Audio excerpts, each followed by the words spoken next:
Assalamualaikum warahmatullahi wabarakatuh.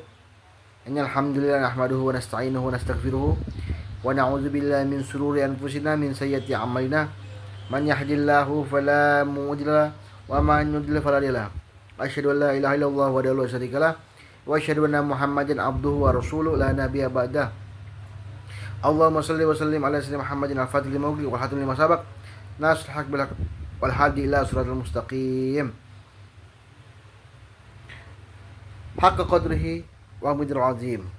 Alhamdulillah kita bertemu lagi dengan saya Muhsin dalam official Muhsin ini. Yang saya hormati para habaib, para kiai, para ulama, para asatiz dan jamaah muslim di mana saja berada yang menyaksikan video ini. Alhamdulillah kita sudah masuk ke buku kedua, yaitu buku Fathul Qorib karya dari Ibnu Qasim Al-Ghazi.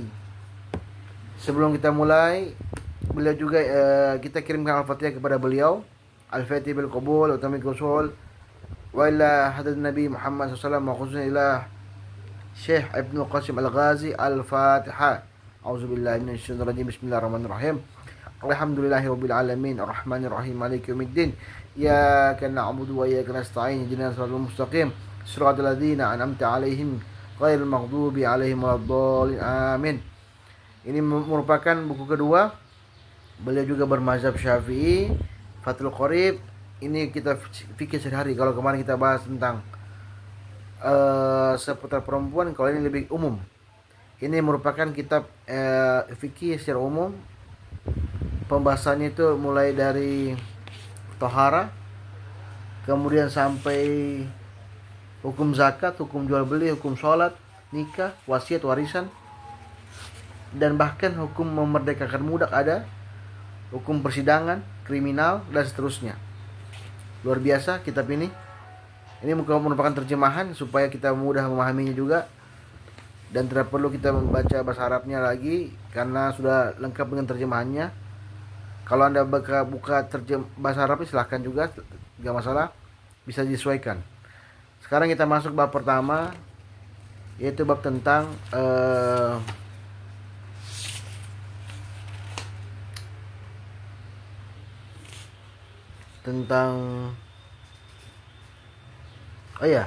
sebelum masuk saya akan jelaskan dulu beberapa syekh yang mempengaruhi beliau.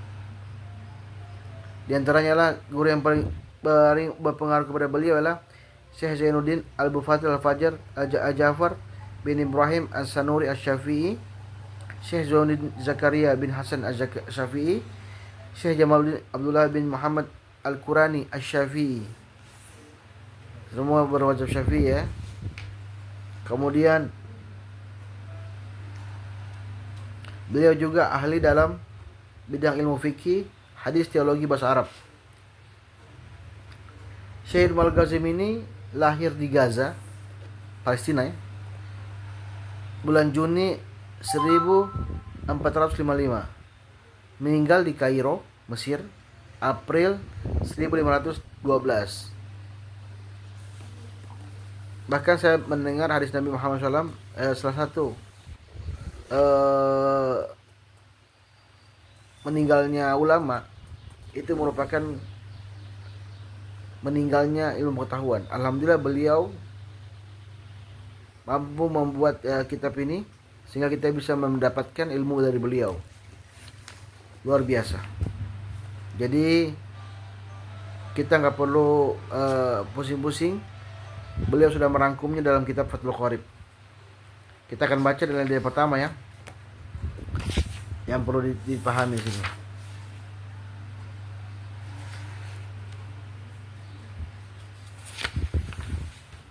Beliau juga memberikan singkatan-singkatan supaya teman-teman ketika membaca buku ini bisa melihat jika ada beberapa singkatan yang bingung, seperti syufqah, tahallul itu apa, talak bain itu apa, talak rajih itu apa, sehingga kita bisa melihat qaul azhar apa, qaul ashah apa,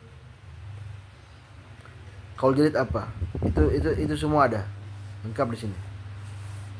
Oke, kita akan baca mulai dari kitab Babu Taharah. Bismillahirrahmanirrahim. Ini hadis, kitab ini dimulai dengan hadis Nabi Muhammad SAW dari Bukhari Muslim. Man yuridullah bihi khairan wa yufaqihu fid din. Ketika Allah menghendaki kebaikan lewat hambanya, dia akan memahamkannya dalam masalah agama. Jadi kalau kita belajar agama, kalau kita cinta kepada agama, insya Allah kita akan diberikan pengetahuan ilmu dari Allah Ta'ala tanpa perlu kita berpikir keras. Allah memberikan kelunakan otak kita. Maka dikatakan di sini yufaqihu fid din. Allah memahamkannya dalam masalah agama. Maksudnya apa? Karena baca buku seperti ini terus terang tidak menjadi tolak ukur kepintaran kita, tetapi kita baca, kita paham, kita amalkan. Itulah fungsinya. Baca, praktek, dan amalkan. Itulah fungsi membaca buku-buku seperti ini. Oke, tohara. Tohara itu secara bahasa adalah masdar yang bermakna menggabungkan atau mengumpulkan. Namun dalam terminologi makna istilah kitab itu menurut bahasa itu berbagai hukum. Jadi dalam usul fikih, dalam fikih itu kitab itu ketika menjelaskan kitab tohara. Kitab tohara itu maksudnya hukum tohara. Sementara bab, kalau kitab dan bab, apa bedanya itu bab? Bab itu adalah sebuah hukum yang berada di level kitab. Jadi turunannya kitab itu yang paling gampangnya. Turunan dari kitab adalah bab. Jika kemudian beliau menjelaskan tahara. Tahara dibaca fathah, tohara. Kata itu memiliki arti kebersihan secara etimologi, artinya secara bahasa. Sedangkan menurut etimologi ahli fikih, kata tohara mengandung makna mana? Ada yang mengatakan bahwasanya Sholat itu menjadi sah seperti wudu, mandi, tayamum, menghilangkan najis. Jadi tahara itu sesuatu yang dibuat oleh pribadi manusia dalam bentuk ibadah sehingga menjadi sah ibadahnya, yaitu seperti wudu, tayamum, menghilangkan najis. Itu namanya tahara. Tetapi kalau tahara dibaca tuhira, dibaca dhamma, katanya menjadi sisa air yang digunakan untuk bersuci. Jadi bedanya. Oke. Di sini beliau jelaskan lagi macam-macam air. Macam-macam air itu ada 7 macam. Yang suci, mensucikan. Menurut Abu Syuja memilih memaparkan ada air yang terdiri dari 7 macam air yang dianggap suci. Di antaranya lah pertama air hujan, air laut, air sungai, air sumur, air tanah atau mata air, air salju, air embun. 7 macam ini kita ringkas menjadi air yang sah digunakan untuk bersuci, yang turun dari langit atau bersumber dari bumi. Entah bagaimanapun karakteristiknya, mereka 7 macam air ini sah untuk bersuci. Nah, kemudian beliau jelaskan apa dengan maksud dengan air suci itu.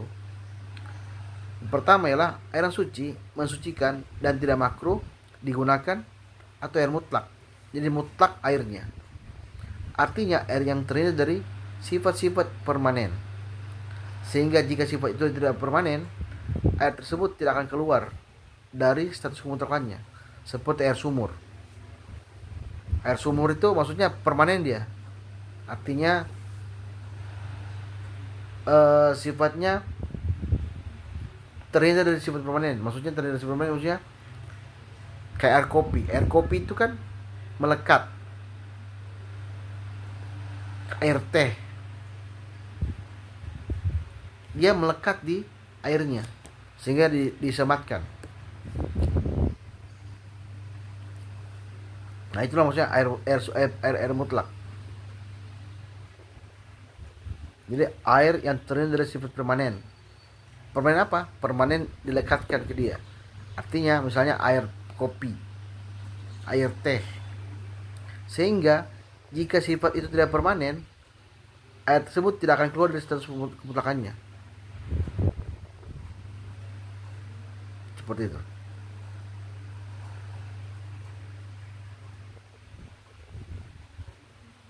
Nah, maksud dari situ kita melihat bahwasanya air permanen artinya air yang jika sekiranya air tersebut melekat pada diri si air tersebut, maka itu berubah sifatnya. Misalnya air sumur. Air sumur itu kan air di sumur. Ketika kita pindah ke air panas, ke wadah, jika air panas kemudian jadi kopi, dituangkan kopi, maka air itu jadi kopi, air kopi. Nah, air kopi itulah saya bilang tadi, air permanen. Seperti itu. Nah, air hujan dia tidak melekat.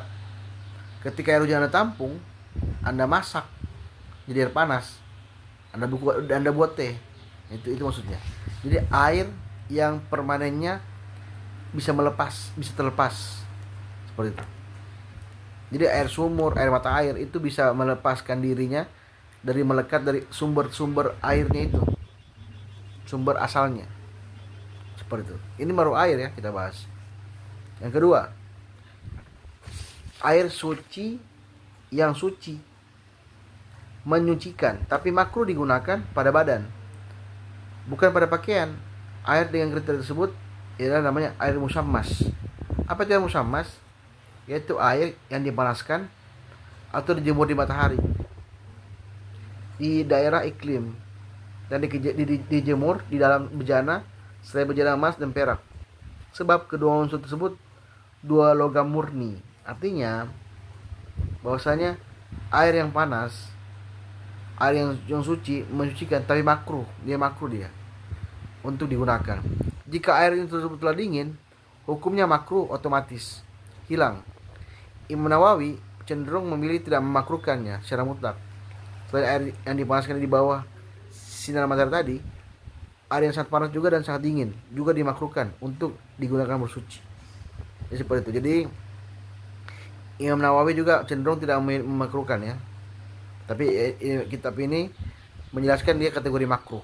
Seperti itu. Beliau menggunakan pendapat An-Nawawi supaya kita bisa fleksibel menggunakannya, karena ada beberapa daerah yang panas sekali, panas terjemur matahari airnya, sehingga dia ragu-ragu untuk menggunakannya, bahkan dia anggap tidak sah kalau kita menggunakan hal tersebut. Oke, itu aja kita bahasnya, harus suci dulu sama penjelasan terkait masalah kitab ini. Saya rasa cukup pertemuan sekarang. Akhirul kalam, assalamualaikum warahmatullahi wabarakatuh.